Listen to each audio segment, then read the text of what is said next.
Financial markets పై పట్టు సాధించాలనుకునే వాళ్ళు Revanth conduct చేసే వెబినార్ కోసం ఈ నెంబర్ కి కాల్ చేయండి. నమస్తే, వెల్కమ్ టు సుమన్ టీవీ. నేను విష్ణు. ప్రస్తుతంతో పాటు సీనియర్ ఫినాన్స్ ప్రొఫెషనల్ గిరిబాబు గారు ఉన్నారు. వారితో మాట్లాడదాం. సార్ నమస్తే. సార్ గిరిబాబు గారు. నమస్తే అండి. సార్ గిరిబాబు గారు, రిటైర్మెంట్ లైఫ్ని అంటే విశ్రాంతి జీవితాన్ని అప్పులతో కాకుండా ఆస్తులతో ఆస్వాదించాలి అంటే మరి ఒక 20-30 ఏళ్ళకు ముందే ఫైనాన్షియల్ ప్లానింగ్ అనేది ఏ విధంగా ఉండాలి అంటారు? ఎటువంటి ప్రణాళిక ఉండాలి, ఎటువంటి ఆర్థిక ప్రణాళిక ఉండాలి అంటారు? యా, సో గుడ్ క్వశ్చన్ అండి. నార్మల్గా రిటైర్మెంట్ లైఫ్ అంటేనే ఒక గోల్డెన్ లైఫ్ అని అర్థం. మరి గోల్డెన్ లైఫ్ని లీడ్ చేయాలి అంటే మనకు అప్పులు లేకుండా ఆస్తులతో లీడ్ చేయాలి.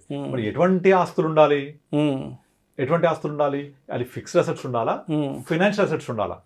ఈ డిఫరెన్స్ ఎలా చెప్పొచ్చు అంటే, సపోజ్ మన ఇంటి ముందు ఒక బెంజ్ కార్ ఉంది. ఆ బెంజ్ కార్ ఉంటే ఆ బెంజ్ కార్లో ఏం పోయాలి? పెట్రోల్ పోయాలి. సో బెంజ్ కార్ అనేది ఒక ఆస్తి అయితే పెట్రోల్ అనేది regular income, monthly income. So Benz car ఉండాలి, దాంట్లో పోయడానికి మంత్లీ ఇన్కమ్ కూడా ఉండాలి.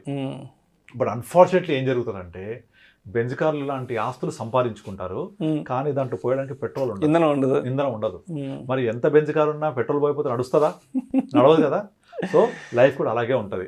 నేను మీకు ఒక ఎగ్జాంపుల్ చెప్తాను. నాకు తెలిసిన ఒక డాక్టర్, సో తను ఇక్కడ బేగంపేట హెచ్పిఎస్ వెనక ఒక పెద్ద ఇల్లు తీసుకున్నాడు. ఇప్పుడు 40 years బ్యాక్. ఆయన యంగ్ డాక్టర్గా ఉన్నప్పుడు, పిల్లలు పుట్టక ముందు. ఎందుకోసం అంటే, నా పిల్లలు పుట్టిన తర్వాత వాళ్ళకి హెచ్పిఎస్ స్కూల్లో వేయడానికి నాకు దగ్గరగా ఉంటుంది. ఇది రియల్ స్టోరీ యాక్చువల్లీ. సో అందులో 3 పిల్లలు తనకి. 2 డాక్టర్లు, అబ్బాయిలు. డాక్టర్ల వరకు చదివించాడు. హెచ్పిఎస్ స్కూల్లో +2 వరకు జరిగింది. దాని తర్వాత వాళ్ళకు గాంధీలో మెడికల్ సీట్ వచ్చింది, అయిపోయింది.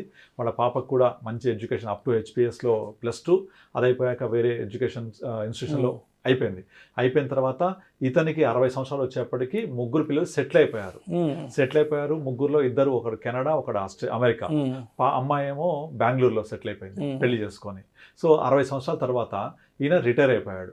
65కి ఇంకా వైద్య వృత్తిని ఆపేశాడు. కానీ ఈ 60 సంవత్సరాల లోపల ఏం చేశాడు? సంపాదించిన డబ్బులన్నీ కూడా హైదరాబాద్ చుట్టుపక్కల ఉండే ల్యాండ్స్లలో కానీ, ల్యాండ్స్లో కొంచెం పెట్టాడు, వేరే వేరే చోట్ల ఫ్లాట్స్ తీసుకున్నాడు, ప్లాట్స్ కొన్నాడు. ఇవ విపరీతంగా రియల్ ఎస్టేట్లో ఓవర్ ఎక్స్పోజర్ అని చెప్పొచ్చు. ల్యాండ్ బ్యాంక్ బాగా చేసుకుని 60 సంవత్సరాలు వచ్చేప్పటికి దగ్గర 70 వచ్చేప్పటికి వైఫ్కి ఆరోగ్యం కొంచెం క్షీణించింది. దాంతో ఒక ప్లాట్ అమ్మేసి వైద్యం చేయించారు. ఆమెకు క్యాన్సర్ అటాక్ అయింది, వైద్యం చేయించారు, అదైపోయింది. ఇక నాకు 70 సంవత్సరాలు వచ్చేప్పటికి ఈ ప్లాట్స్ అన్ని నేను చూసుకునే పరిస్థితి లేదు, వీటిని మొత్తం ఒక స్ట్రీమ్ లైన్ చేయాలి అనేసి ఒక ప్లాన్ చేసినప్పుడు ఏమైంది అంటే, ఇవన్నీ కూడా నేను సొంతగా చేయలేను కాబట్టి నా పిల్లలకి ఇచ్చేస్తాను అనుకుని పిల్లలకు మొత్తం వాళ్ళ పేరు రాశాడు.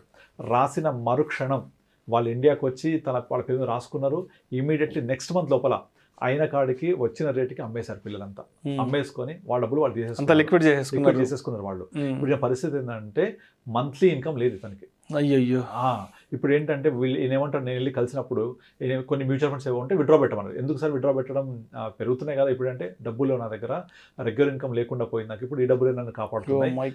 అది కూడా నేను ట్యాక్స్ సేవింగ్ కోసం ఈఎల్ఎస్ఎస్ అయితే చేశాను. అలా ఈఎల్ఎస్ఎస్ కోసం ఎవ్రీ ఇయర్ తను 1.5 lakh చేస్తుంటారు, తను వైఫ్ ఇద్దరు. అలా సంవత్సరానికి పెట్టిన 3 లక్షల రూపాయలు, 1.5 lakh 1.5 lakh.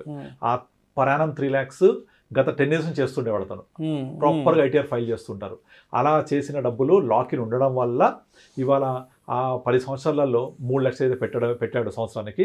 అది కాస్త 10 సంవత్సరాల తర్వాత ఒక 1 కోటి రూపాయలు అయింది. అది ఆ 30 lakhs కాస్త బాగా పెరగడం వల్ల. సో దగ్గర ఆ అమౌంట్ని విత్డ్రా చేసి నాకు ఇవ్వండి ప్రతి నెల అని అడిగాడు నన్ను. ఎందుకు సార్, మీకు మీ అబ్బాయిలు ఉన్నారు, మీరు ఇంత సంపాదించారు కదంటే, నేను చేసిన తప్పు ఏంటంటే, మొత్తం అన్ని కూడా నేను ఫినాన్షియల్ అసెట్స్లో కాకుండా ఫిక్స్డ్ అసెట్స్లో పెట్టుకోవడం వల్ల నా దగ్గర లిక్విడిటీ లేకుండా పోయింది. అంటే నేను చెప్పే ఎగ్జాంపుల్, ఎందుకంటే ఉంది పోయడానికి పెట్రోల్ లేదు. సో అలా అయింది. వాళ్లకు నేను ఎక్కడెక్కడైతే స్థలాలు కొన్నానో అవి చాలా మంచి ఏరియాస్, అవి గత 20-30 years బాగా పెరిగాయి. వాళ్ళకి ప్రాంతం ఇష్టం లేదు అసలు ఇండియాలో ఉండడం. వాళ్ళు ఇక్కడ ఉండరు కూడా, వాళ్ళు మానిటర్ చేయడానికి, అంటే హైదరాబాద్ లో ఉన్న వాళ్ళు మానిటర్ చేయాలంటే కష్టం. అలాంటి అవుట్ ఆఫ్ ఇండియా అంటే ఎవరి వల్ల కాదు ఇంకా. సో మా అమ్మాయికి ఏమి ఇచ్చానో మా అల్లుడు చంపేశాడు, మా పిల్లలకి ఏమి ఇచ్చానో అమ్మేశారు, అకౌంట్లో తీసుకున్నారు. ఇప్పుడు మా పెద్దోడు అంటాడు కదా, నాన్న నీకు డబ్బులు కావాలంటే అడుగు అంటాడు. మావిడ అంటారు కదా, అడగాల్సిన అవసరం ఏముంది, వాళ్ళే మా అకౌంట్లో ఒక 10-20 లక్షలు వేసి పెట్టవచ్చు కదా.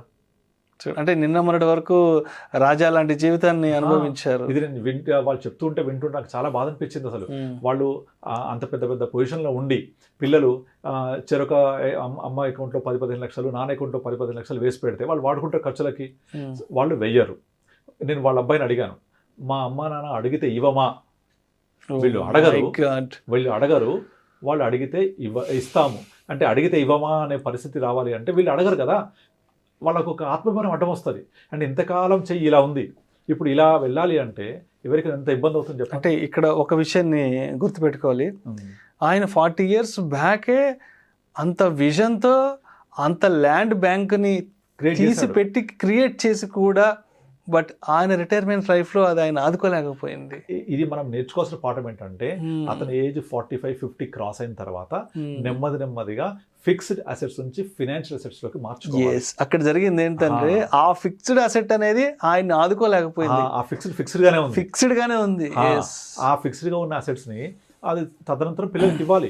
ఇంకా నాకు 70 సంవత్సరాలు వచ్చే వయసులో నేను దీన్ని ఎలా మెయింటైన్ చేయాలి అని పిల్లలకు ఇచ్చిన మరుక్షణం వాళ్ళకి ఈ ప్రాంతం నచ్చకపోవచ్చు, ఈ ఏరియా నచ్చకపోవచ్చు, మాకు ల్యాండ్ వద్దనుకోవచ్చు, వాళ్ళకు రాసిచ్చిన తర్వాత వాళ్ళకు ఫ్రీగానే వచ్చింది కదా తండ్రి నుంచి, దాని అసలు విలువ తెలియదు వాళ్ళకు. అంటే వాళ్ళ ఫాదర్కు ఉండే అటాచ్మెంట్, సెంటిమెంట్ ఉండవు కదా, సో అలా ఫ్రీగా వచ్చేసరికి విలువ ఉండదు. డెఫినెట్లీ అమ్మేసుకుంటారు వాళ్ళు. మీరు ఎన్ని కేసులు చూడండి, మాకు ఈ ప్రాంతం వద్దు, మాకు ఇక్కడ ఉండడం ఇష్టం లేదు, ఫలానా చోట నాకు అవసరం, పోనీ ఇండియాలో ఉన్నారు వాళ్ళు, ఇతర దేశాలు లేదు అనుకుందాం, నాకు ఇక్కడ వద్దు, బెంగళూరు కావాలి, లేదా నువ్వు సౌత్ సైడ్ కొన్నావు నాకు వెస్ట్ సైడ్ కావాలి, లేదా ఇక్కడ కొన్నావు నాకు అక్కడ కావాలి అని ఇమీడియట్గా దాన్ని చేంజ్ చేయడానికి ప్లాన్ చేస్తూ ఉంటారు. ఎందుకంటే వాళ్ళకి ఈ ప్రాంతం మీద కానీ లేకపోతే ఈ స్థలం మీద కానీ వాళ్ళకు ఎఫెక్షన్ ఉండదు కాబట్టి దాని విలువ కూడా వాళ్ళకు ఫ్రీగా వచ్చినప్పుడు విలువ తెలియదుగా. ఫ్రీగా ఏదైనా వచ్చినా కూడా విలువ తెలియదు, అందుకే మా ఫ్రీ బీస్ కూడా ఇవ్వద్దు అంటుంటారు.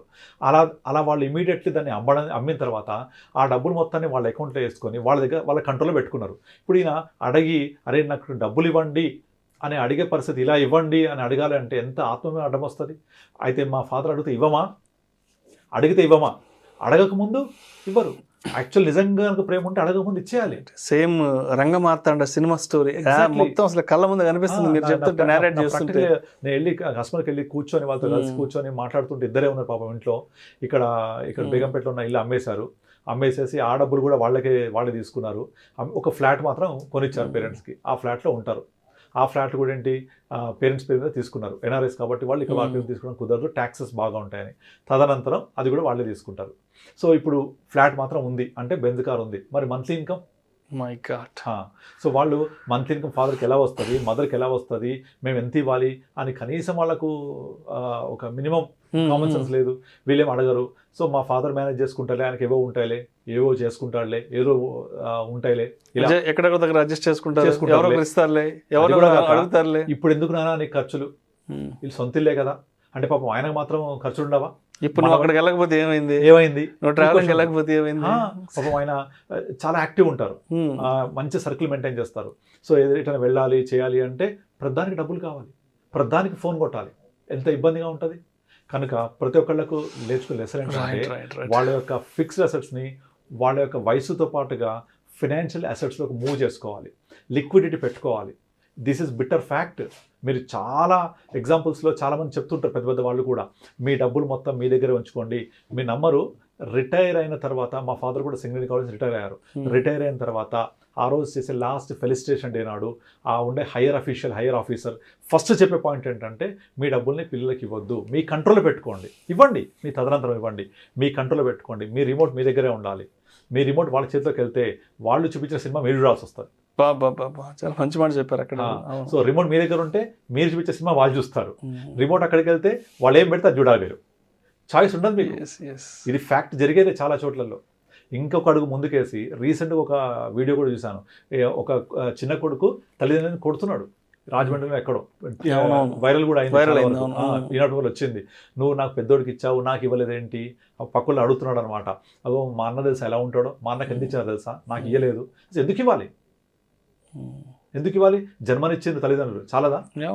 నీ దమ్ము ఉంటే సత్తా ఉంటే సంపాదించు, వాళ్ళ ఆస్తులు మీకెందుకు? పోనీ వీళ్ళేమో అడగలేరు, ఆత్మ అడ్డం వస్తుంది, వాళ్ళేమో అడిగితే ఇవ్వమా అని ఒక టైపు. సో వీళ్ళకేమో అవసరాలు ఉంటాయి, చెప్పలేరు అన్నీ కూడా. చిన్నప్పటి నుంచి అన్నీ వాళ్ళ యొక్క అవసరాలని తల్లిదండ్రులు చూస్తారు.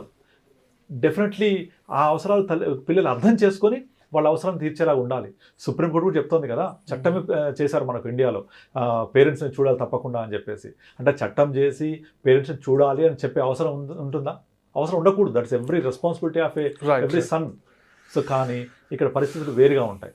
సో ఎట్టి పరిస్థితుల్లో నేను అందరికీ చెప్పేది ఏంటంటే, మీ వయసు పెరిగినా కొద్దీ మీ యొక్క ఫిక్స్డ్ అసెట్స్ని ఫైనాన్షియల్ అసెట్స్లోకి మార్చుకొని మీరు రిటైర్ అయ్యేంత వరకు అక్కడో స్థలం కొన్నా, ఇక్కడో స్థలం కొన్నా, ఇక్కడ ఇల్లు ఉంది, నాకు అది ఉంది అంటే ఉంటాయి. కానీ వాటి నుంచి ఎంత ఆదాయం వస్తుంది అనేది మనం లెక్కలేసుకోవాలి. నేను రిటైర్ అయిన తర్వాత నాకు కావాల్సిన ఆదాయం వస్తుందా లేదా, ఇదంతా 50 సంవత్సరాల నుంచే మనం ప్రణాళిక చేసుకుంటూ వెళ్తే బై ద టైమ్ ఆఫ్ 60, మనం రిటైర్మెంట్ ఏజ్ 60 అనుకుంటే ఈ ప్లాన్. కానీ ఈ రోజుల్లో 60 దాకా కూడా లేరు. ప్రైవేట్ కంపెనీస్లో 55 years maximum, life insurance companies లేకపోతే వేరే కంపెనీస్ 55 మ్యాక్సిమం, సాఫ్ట్వేర్ కంపెనీస్లో 50 మ్యాక్సిమం. ఇంకా 50 years తర్వాత పరిస్థితి ఏంటి? 50 తర్వాత ఇప్పుడున్న ఇంప్రూవ్డ్ స్టాండర్డ్ హెల్త్ కండిషన్స్లో డాక్టర్స్ మనం చావనివ్వరు, మెడికల్ కండిషన్స్ పెరిగాయి. సో కనుక మనం ఒక 30 years కనుక లైఫ్ స్పాన్ ఉంది అనుకుంటే 50 తర్వాత ఇంకొక 30 years మనము లైఫ్ ఉంది అంటే it's a very beautiful period అది, ఆ 30 years అనేది. ఆ 30 years పాటు మనకు ఫైనాన్షియల్ ఫండింగ్ కావాలి. మనకు ఇది అర్థం చేసుకోవాలి మనం. ఈ ఫండింగ్ అనేది ఇప్పుడున్న మారుతున్న పరిణామాలలో, మారుతున్న కాలాల్లో, మారుతున్న ఎక్స్పెండిచర్ లెవెల్స్లో definitely without planning from beginning of the career possible అవ్వదు అది.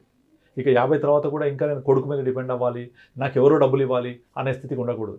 సో ఆస్తులు ఎప్పుడు కూడా బెంజ్ కార్ లాంటివే. వాటిలో పెట్రోల్ పోయాలంటే పెట్రోల్ కావాల్సిందే. ఆ పెట్రోల్ అనేది ఒక మంత్లీ ఇన్కమ్ లాంటిది. అది ఎప్పుడు కూడా మనము ముందు నుంచే ప్రిపేర్ చేసుకొని ఒక బంక్ ఉండాలి ఇంటి దగ్గర పెట్రోల్ పోయడానికి, అలా ప్లాన్ చేసుకోవాలి. Right. Ya, right. Thank you so much Giribabu గారు. థ్యాంక్ యూ అండి. చాలా మంచి టాపిక్ గురించి మీ అనుభవాన్ని మొత్తం క్రోడీకరించి రిటైర్మెంట్ లైఫ్ అనేది ఎలా ఉండాలి, రిటైర్మెంట్ తర్వాత రాజా లాంటి దర్జాగా బ్రతకాలి అంటే మరి ఉద్యోగం చేస్తున్నప్పుడే, మంచి సంపాదన చేతిలో ఉన్నప్పుడే మరి ఎటువంటి ప్రణాళికతో ముందుకెళ్ళాలనే దాని గురించి మంచి ఎగ్జాంపుల్స్, అంటే ఆల్రెడీ జరిగిన, అంటే మీ క్లయింట్స్ ద్వారా మీరు విన్నటువంటి ఆ ఎగ్జాంపుల్స్ని కూడా ఈ వీడియోలో తీసుకున్నారు. Thank you so much Giribabu గారు. థ్యాంక్ యూ అండి.